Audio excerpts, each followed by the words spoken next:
اگر فوج کسی ملک میں ناکافی ہو جائے لڑائی کے لیے، کسی اسلامی ملک کی بات کر رہا ہوں، تو پھر عوام پہ بھی جہاد فرض ہو جاتا ہے.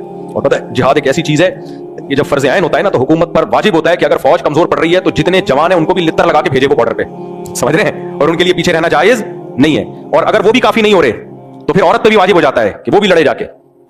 فقہاء نے جہاد کے احکام بہت تفصیل سے بیان کیے ہیں کہ سب پہ واجب ہو جائے گا، جتنے بھی جوان ہیں عوام پہ بھی واجب، اور حکومت پہ یہ بھی واجب ہو جائے گا کہ اگر یہ کافی نہیں ہو رہے تو زبردستی بھیجے ان کو. تو ہلکی چیز نہیں ہے اپنے ملک کا دفاع اور قوم کا دفاع اور جو ہے اہل اسلام کا دفاع، یہ اتنی ہلکی چیز نہیں ہے کہ لڑو. اب دیکھو ملک میں جب کوئی لڑائی شروع ہوتی ہے لوگ فوجیوں کا مذاق اڑانا شروع کر دیتے ہیں، کچھ بدبخت لوگ. بہت بڑا جرم ہے، یاد رکھو بہت بڑا جرم ہے.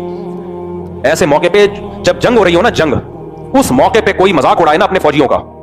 100 اختلافات ہمیں بھی ہیں، میں بیان بھی کرتا رہتا ہوں. جنگ کے موقع پہ کوئی صحافی ایسی بات کر رہا ہے جس سے نیگیٹیوٹی پھیل رہی ہے، سمجھ لو یہ ملک کا غدار ہے. ایسے میں تو حق بھی چھپا لیا جاتا ہے، حق بھی چھپا لیا جاتا ہے. اس میں حق اور باطل نہیں دیکھا جاتا، اس میں یہ دیکھا جاتا ہے کہ کون سا ایسا کام ہے جس سے بارڈر میں لڑنے والے فوجیوں کے حوصلے پست ہوں گے. کوئی بھی ایسی بات کی جائے، ایسے میں حق بھی چھپا دیا جاتا ہے. اگر کسی کی غلطی ہے اس کو بھی پردہ ڈال دیا جائے گا. مثال کے طور پر کوئی کمانڈر میدان میں کھڑا ہوا فوجیوں کو حکم دے رہا ہے کہ آگے جاؤ، کوئی دوسرا آگے بولتا ہے کمانڈر تو 2 نمبر آدمی ہے. یار اب کہنے کی کیا ضرورت ہے؟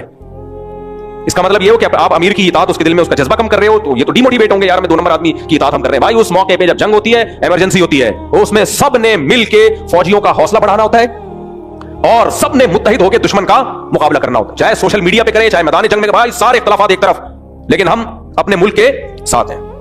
سوال پیدا نہیں ہوتا کہ ہم جب انڈیا نے اٹیک کیا تھا تو بڑا اچھا ایک لوگوں میں جو مخالفین بھی تھے وہ بھی حامی ہونا شروع ہو گئے، لیکن کچھ بدبخت ایسے خبیث تھے وہ آخری دن تک مخالفت کرتے رہے ہیں ہماری فورسز کی.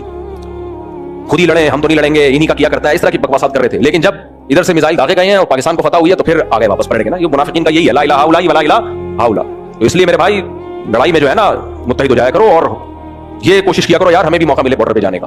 بارڈر پہ لڑائی ہو، فوجی کمزور پڑ رہے ہو، ہر نوجوان کا جذبہ ہونا چاہیے مجھے بھیجو یار. تو ایسے موقع پہ یہ جذبہ ہونا چاہیے. بے غیرت قسم کے جو صحافی بکواسات کر رہے ہیں نا، ان کی مت سنو. اس موقع پہ کچھ بے غیرت صحافی ہیں، وہ گند ہی ان کے منہ سے ہمیشہ گو ہی نکلے گا. باقی جب جنگ ختم ہو جائے پھر لڑو آپس میں. وہ تو ہم لڑ رہے ہیں، اللہ کا بڑا فضل ہے، سیاسی لڑائیاں بھی ہوں گی، وغیرہ وغیرہ بھی ہوگا، تو پھر لڑو آپس میں. دشمن کے سامنے کیا ہے؟ ایک یہ جو لڑائیاں ہو رہی ہیں نا، یہ ان لڑائیوں کے پیچھے اسرائیل اور انڈیا ہے. سمجھ میں آ رہی ہے بات؟ کیونکہ پاکستان ایک واحد ایٹامک طاقت رہ گئی ہے، وہ کبھی بھی سامنے سے آئے تو مار کھائی نا، تو دائیں بائیں سے آ رہے ہیں وہ. تو یہ اس لڑائی کو آپ یہ نہ سمجھو کہ یہ افضل جہاد نہیں ہے، یہ بہت بڑا جہاد ہے. کیونکہ یہ لڑائی جن سے ہو رہی ہے وہ اسرائیل اور اصل میں انڈیا کی لڑائی ہے. یہ وہ دونوں مل کے ہم سے لڑ رہے ہیں کیونکہ پاکستان ایک واحد طاقت رہ گئی ہے. انہوں نے اس ملک کی واٹ لگانی ہے تاکہ کباب میں جو سب سے بڑی ہڈی ہے وہ سائڈ پہ ہو جائے. اس لیے جذبہ پیدا کرو اپنے اندر ایسے موقع پہ. تو یہ تو متحد ہونے کا بہترین موقع ہے. اللہ فرماتے ہیں جو کفار سے جب لڑائی کرو نا تو ان کو چاہیے تمہارے اندر سختی محسوس کریں. صحیح ہے نا؟ کیا محسوس کریں؟ جب لڑائی ہو تو ان کو لگے کہ غلط لوگوں سے ہمارا پالا پڑ گیا.